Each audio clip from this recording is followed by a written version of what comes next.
1 PHY 401 BS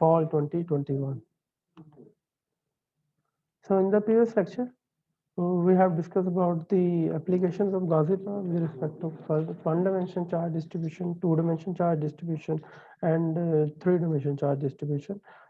To keep on continuing, we will discuss the application for the shell theorems and 3D definition for shell theorems and Gaussian law for the conductors. So, to understand what is shell theorem, we have supposed that we are takenly a spherical symmetric shell of charge.